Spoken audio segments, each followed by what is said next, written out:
Thank you so much for joining Youthpad. My name is Francis Ngala. It's unfamiliar times in the country, extraordinary times indeed, not only in Kenya but globally, with every country doing the best to combat spread of coronavirus. A lot of measures have been put in place in the country to fight coronavirus and this pandemic, as staying at home as well as observing personal hygiene. In today's episode, I want us to shift gears and talk about the social wellness of individuals. How can they ensure they still keep well in these difficult times? There's so much information going around, and sometimes it's difficult to distinguish between the right and false information. You can join the conversation through our social media handles at CACTV_Kenya and Facebook CACTV. And to break this down, I'm joined by Evan Sopio. Evan Sopio is a psychologist on the matters. He has an experience in interaction with many people, of course. And welcome so much to our studios. Thank you very much, Francis, especially for welcoming me to talk about social wellness. As we can see that we are having a problem, a global problem, and it's a problem that has really affected humanity and the way of life. Well said that human beings are social beings. Yes, welcome so much. Yeah, thank you. Yes, first of all, you can help us understand what is social wellness, in as much as it may seem a straightforward term. You can help us break it down, and what does it mean especially? Well, when we talk about social wellness, we are simply talking about the ability to form relationships or build relationships which are supportive in nature, and also creating networks with other individuals. Yes. So it's this building relationship, being able to create or build a relationship. This relationship should be very positive in a way that they are supportive. They are reciprocal kind of relationship. You are benefiting from the other person is also benefiting from you. And so you are able to interact in a good way. And how can someone cultivate social wellness habits? I mean, not only during these crisis moments and these difficult times, but also a long-term solution. How can someone cultivate these habits? Well, it is important for every person to note that social wellness is very important for them and also for the other person that they are with. And so it is important that every individual works towards building a positive social wellness, social networks. For instance, you can develop a habit like calling a friend, calling a relative. Like for instance, if you are a son or daughter, call your parents, know how they are doing, call your friends, talk to them, know how they are doing. So you actually you have developed a habit of connecting and always being able to talk to your friends. When they need you, you avail yourself, and also you be straight and honest with them, and also be honest to yourself. So honesty helps to build a positive habit whereby people know you as a honest man, and they know you that in terms of need, they can actually trust you, and you can be there for them when they need you. Yeah. So is social wellness all about nurturing ourselves, others, and relationships? Does it only consist of, physical, mental, emotional, and spiritual health? Well, it comprises both emotional, physical, mental, basically psychosocial. When we talk about psychosocial, we talk about social as relationships, how you relate to people. Even environmental wellness, because we talk about where environment is where you stay, where you live, where you work. Sure. So it means that to build a strong social wellness, it means that in your environment where you are living, where you are staying, where you are working, you are in good terms with the people you are interacting with. Then when we talk about social wellness, for instance, in a time like this one that we are in, you discover that most of our social activities have been cut off. For instance, going to work, waking up, doing all that. Sure. And so it has affected most of our social wellness. For instance, we have seen people lose jobs. Yes. Some employers laying down. It's going to interfere with them because socially we are supposed to even be active and provide for your family and do all those activities that a person is supposed to do. So when unfortunately or suddenly something like that one happens, then your social well-being is going to be affected in one way or the other. Yeah. So it will going to affect your mental wellness, even your spiritual well-being. Almost all aspects of your life is going to be affected. Yeah. Then physically, That first of all has a lot of effect on the people with the low immune system. So physically, these are the older and the vulnerable. Vulnerable simply means they are sick or something like that. And so physically you need to be fit, means you need to check on your diet. What are you eating? As in, how do you eat? What kind of foods do you take? That helps to build your immune system. Then do you exercise? You need to take some physical exercise to make sure that you are keeping fit and you are physically well. Yeah. If you are sick, you are not supposed to take medication or to be on diet, so that you make sure that you are physically okay. Because when we talk about physical wellness, we are simply talking about your stability and your health. Yeah. Just to put you on professional therapist, Yes. you know, someone might come to you and say, I've tried reading, I've tried exercising, I've tried everything, I've tried going to the gym, but it's not working on me. You know, it's nowadays you find in the mainstream media, from story one to the last story, it's all about this pandemic. Then someone might say, I feel panic, you know, I'm anxious. Is there anything more than what can be normal? Well, some of these activities that you have just talked about are part of helping you go through this stressful situation and stressful time. But it's also important to know that apart from just doing those physical activities, reading, watching television or music or something like that, there are other activities. It is important that for everybody to know that there's what we call talk therapy. Yes. Which is one of the most important therapies around. When you talk through your situation, talk through your issue, then you find that it becomes a bit easy to deal with it. So you can do talk therapy. That means you can talk to someone you trust. You can call a therapist on phone. We do what we call phone counseling. If you are really overwhelmed and you feel too anxious, then it's important that you reach out for professional help. So you can call a counselor. If you can't see on them on one-on-one, then they can do phone therapy. Then there are activities that you can also do to help remove your mind or your focus away from your current situation. For instance, you can just take a walk. Yes. Take a walk and around your compound and see things. Involve yourself in certain games that are going to reshift your mind, so that you don't persistently keep thinking about the current situation that you are in. Yeah. So you just do anything possible, but the important thing is you talk yourself out. Call someone, share with them, talk to them, let them also, at least when you hear from any other person also what they're struggling with, it eases your tension and so I'm not alone, because you might feel that you are the only person going through that situation when actually you are not alone. Yeah. It's talking about what friends and family can do, and also what everyone can do. What about the street families, the people who are on street? Who is there to talk to them, bearing in mind that their mental wellness has to be catered for or looked at? Well, the street families, actually it is said that the street families have stronger social network than any other person. And for now, as we're speaking, they know how to socialize with each other and even help each other go through their own crises that they have. The only challenge that they might be having right now, which is a bit difficult, is how to access their daily meals. For instance, we are aware that most restaurants have closed. Yes. No hotels in town.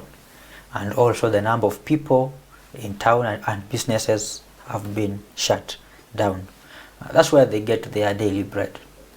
And so as a result of that, you discover that because they are limited source of income, so they are not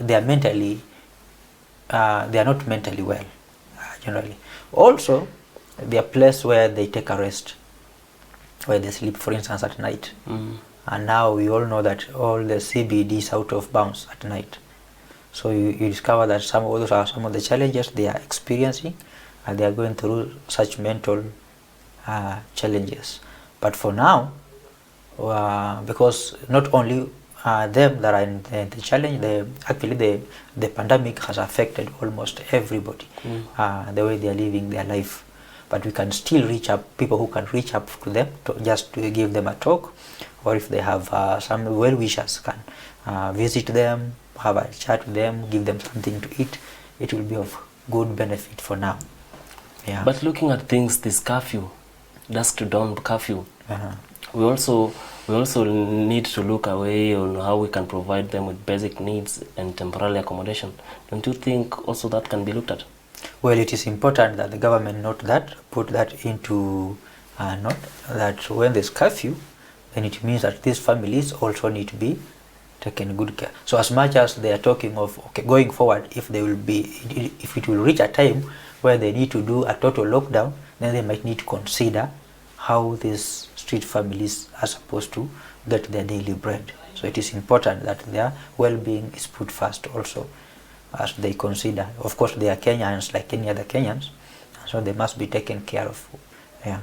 Okay, a lot has been said when it comes to people with pre-existing conditions are more susceptible to contracting this disease. Yeah. But we haven't had people with mental illness, on which consists mostly the youth. How can they deal with it? Yeah, thank you very much for that question. Yes. Because personally, I deal with the youths most of the time when it comes to issues, substance use, treatment and prevention. That's my field of interest. Yes. How can they deal with it? And I've seen, actually, when you look at the screen, I've seen people talk about susceptible people. They've talked about people who are diabetic. They've talked about people who have other challenges, but they have forgotten people with substance use disorder or mental illnesses. These individuals are susceptible because, one, most of our patients with substance use disorder have what we call comorbidity. They have substance use disorder plus any other related either medical or mental problem, and that makes them vulnerable. Especially, we have the larger number of our patients suffer from anxiety disorder, and that can be very challenging at this time, where especially the whole country is in anxious state. Remember, theirs is already a complication. It's not just a normal anxiety that an individual will go through. So I think right now they are very vulnerable. Sure. I was reading an article that was just the other day, research by NADAC. NADAC is the institution that satisfies addiction professionals globally. And the research says that since this pandemic started, we have been experiencing a large number of relapses with people with substance use disorder. Those guys who are doing well in recovery are now resuming to substance use, going back to substance use, and that's a very big challenge because the level of tension associated with this pandemic, some of these patients might not be able to go through it. So they are vulnerable. Their immune system is also very weak because some of them, when they are taking those substances, they don't eat. So the immune system is very low. So they are actually among the vulnerable ones. The smokers, when they are sharing cigarettes, when they are touching their mouth, touching their nose, also they are all vulnerable. Yeah. So I think it is important to know that they are actually vulnerable, and they should be listed actually among the vulnerable cases. They affect the youth, right? Yes. How do we deal with it as youths? Well, as youths, of course, we need to know that you cannot get satisfaction through substance use. You can't get satisfaction from that. Because someone might say, I go take a nap and then it will release my maybe stress. Yes, that is actually the one of the most justification that I'm using because I'm stressed, I'm using because I'm panicking or something like that, I'm feeling anxious. But it is important for them to know that when you are sober, you are at a good place to actually deal with your problem better and also in a more productive way as opposed to when you're using substance. When you're using substance, you are simply but postponing the problem or making it more worse. Because when you have a crisis and you run away from the crisis because you are either suppressing your feelings or suppressing your emotions, or just don't want to face the reality, and what you are doing that you are doing more harm to yourself than it will be when you actually allowed yourself to go through the process, the entire process of problem. Okay. Yeah. Understanding your stress levels at some point, not at some point, is important even in the normal times. Yeah. But how does understanding my stress level during this time, during these threatening times, applicable? Well, it is important that you understand. First of all, we say for you to deal with your stress level, you need to identify the stressor. What is exactly... We know the stress itself can be this pandemic that we are fighting, because there's so much fear and there's so much panic that has been... Sure. In these circumstances, the pandemic is the trigger. Is the trigger. But the question we need to ask ourselves, did we cause the pandemic? So that's the question we need to... What can you do to stop the pandemic? So one, you need to take the blame away from you, that okay, it is a global pandemic. I did not do anything about it. I did not cause it. It just happened. And therefore it's affecting me, it's also affecting other people. So once you have accepted that this is a situation that I am going through, we are going through as a nation, then two is you are able to take precautions, the measures. The Ministry of Health has laid down some critical measures that we need to take as people. One of them, of course, is thorough cleanliness, washing of hands, making sure that where you are is clean, doing thorough cleaning and all those things, and those measures have been put to place. And so being part of the process can actually help you release stress, as opposed to when you are just sitting and saying, okay, now this pandemic has come, and complaining or looking at the situation through which you have landed yourself in, it's going to be more stressful.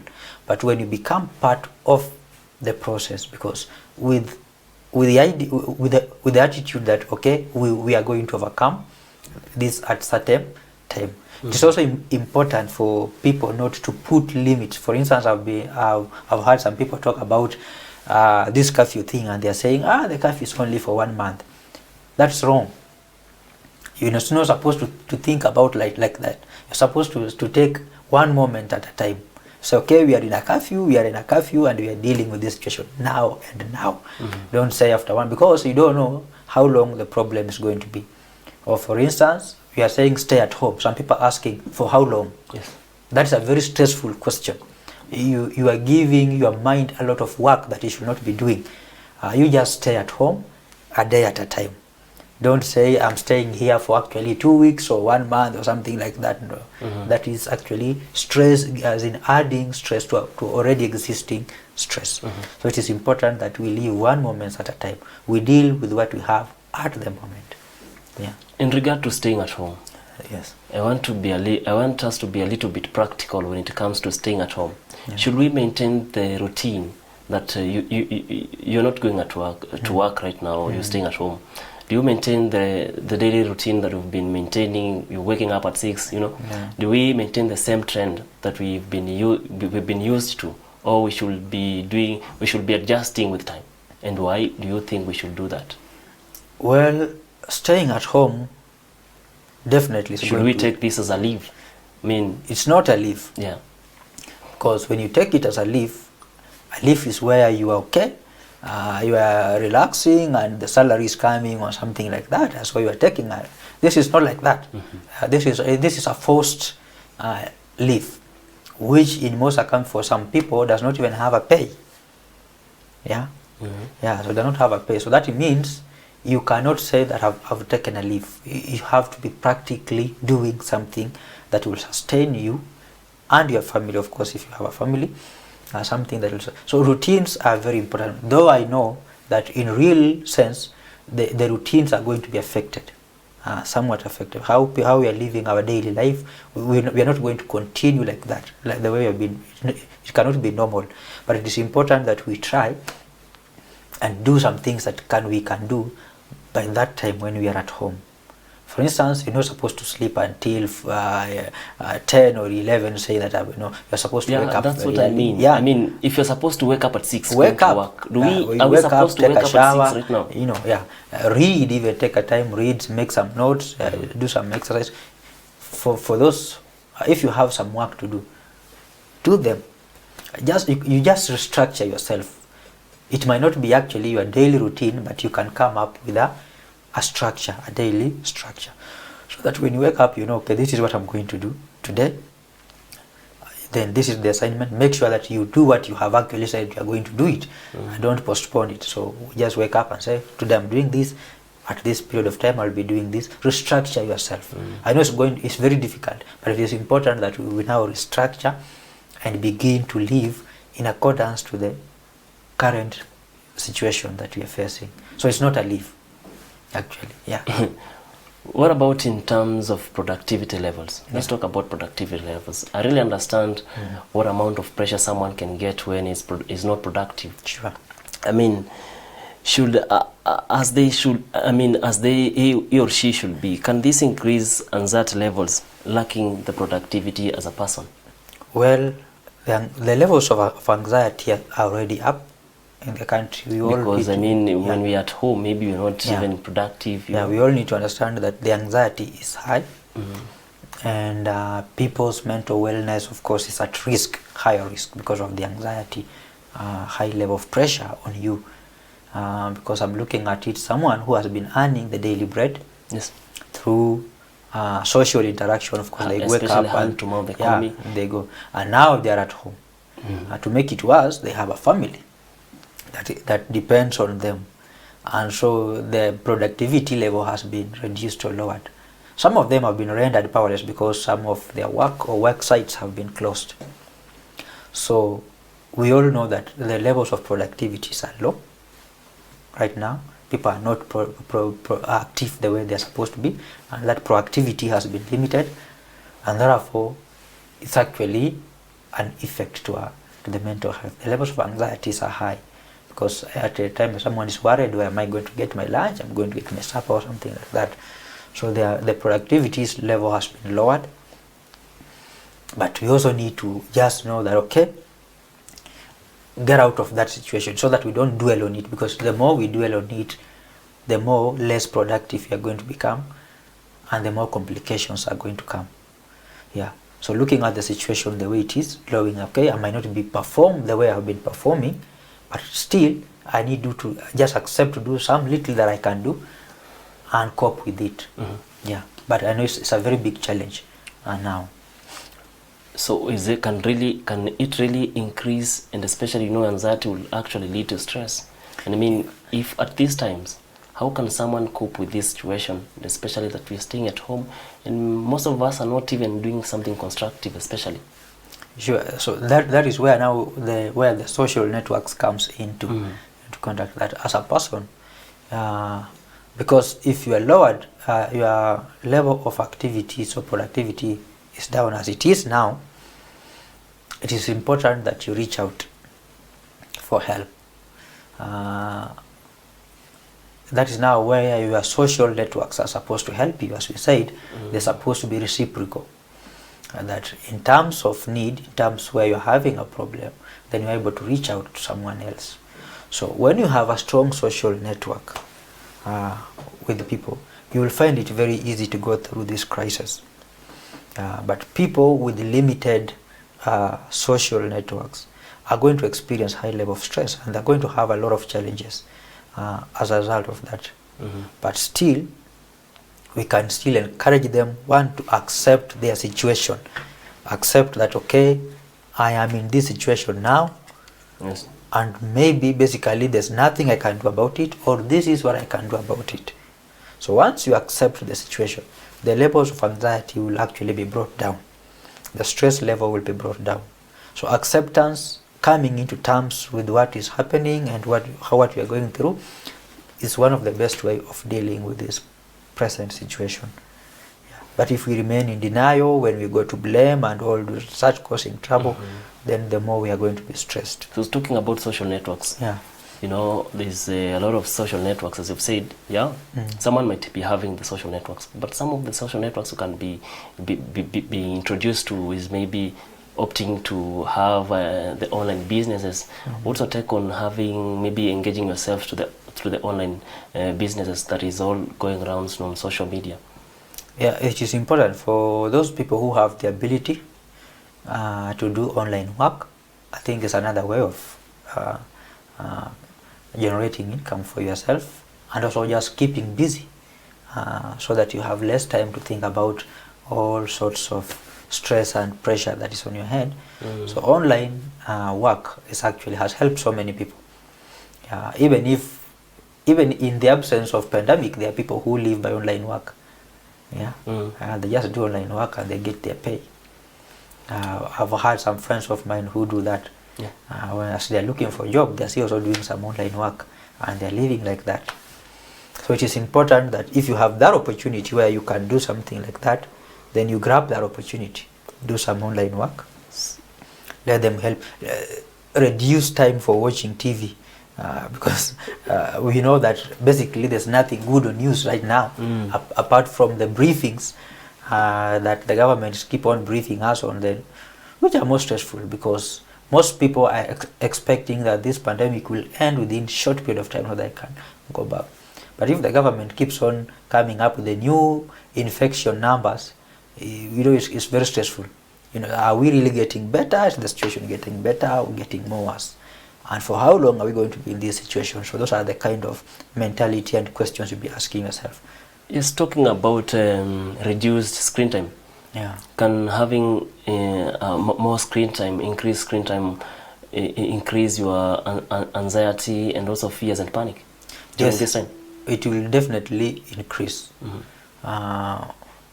Because I think when you are watching, when you reduce the time through which you watch your TV or something like that, then some of this news you will not even see them, you just hear about them. So it is important that you even hear about them as opposed to just seeing them yourself every time. So that will actually help you deal with it. So it is important that you actually reduce interaction with social media at a certain time and focus on something else. Okay, as we wind up, I was going through a certain article on Mara's health, and it says having few social contacts has significant health implications on one's overall health. Correct. I mean, whereby the health risk of isolation are comparable with smoking and high blood pressure and obesity also. And that the heart and the blood pressure of people who have positive relationship respond better to stress. How true is that, just to make us understand well? How credible is this information?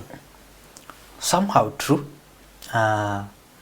Looking at the point that, as we have said, social networks, they help you. Some of these relationships are reciprocal, meaning they're beneficial, they're positive in nature. And when you have limited or the absence of social network is harmful to your health. Where, let's say you are in isolation, you don't have someone to call, don't have someone to talk to, you have a problem, even your neighbor you can't reach up to, because all this time you have been living, you are just living on your own. So you are definitely at a higher risk of developing other serious problems, especially depression. But when you have strong social networks, then, because when I'm going through a crisis and I call someone and I talk to them, it lowers my level of stress, and also my blood pressure goes down, because I'm engaging with that person as I'm speaking there. I feel like someone is listening to me, and and understanding. And so that helps me to really cope with the situation. But when I have an issue and I keep quiet on it, I have nobody to share with, nobody to help, or nobody to intervene, then I'm at a higher risk of developing more other psychological complications. And so yes, if you don't have a social network, you are at a higher risk of developing other mentally related. So do you justify this article?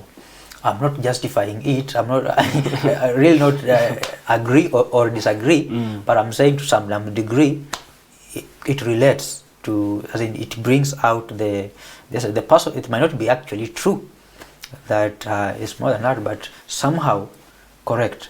Yeah, somehow correct that. And if an individual with less or no social networks are at high risk, they're actually at high risk of developing, even becoming suicidal and killing themselves. So it's more risk. You have seen people taking alcohol and they live for many years before they die. And this one can kill you within a short time because you have no time even somebody to talk to. Yeah. So if you become suicidal and you can't talk to someone, you can just kill you. You end up your life. So it is important that we develop social networks, meaningful social networks that are going to help us in times of crisis and even in terms of celebration. When you are celebrating your success, you need people around you. You need people to actually feel company. And so the social networks are good. They help us in good times and also in crises. Yeah. So what's your parting shot on matters of social wellness as we end up with this conversation? Yeah. What can you say, what can you tell people out there watching you to keep and observe during this crisis moment as much social wellness is concerned? Well, I understand that we are in a situation where we are advised to stay at home, self-quarantine or self-isolate or keep distance. It is important that we follow those guidelines. But those guidelines does not mean that we don't socialize, because we are social beings. And socializing means talking to each other, inviting a friend or visiting a friend, or doing something practical. Even taking a walk, we are still socializing because we're able to at least see people, see trees and so that. It helps to in your mental. In fact, the psychologists and psychiatrists say, even in that isolation house, you still need to socialize. Yeah. If you do not have a TV, you can talk to your plates, you can talk to your cups, you can talk to find something to talk to. So that tells you how talking is very important, socializing is very important. You cannot just sit and keep quiet. Yeah. It's so harmful to your health, to your mental health. So find a way through which you are able to reach out, talk about somebody. You don't just isolate and be there alone and feel like the world has ended. Sure. We are still living and socializing in spite the situation that we are in. So then I really want to advise people to not feel that they're alone. It's a global problem, it has affected all of us, but we still need to continue with life. Yeah. Okay, thank you so much. That's all we had for today. My name is Francis Ngala. It's my sincere hope that you're taking individual precautionary measures when it comes to, especially and also observing government directives during this time. You can send us your feedback through our social media handles at KAKTV_Kenya and Facebook KAKTV. See you next Friday.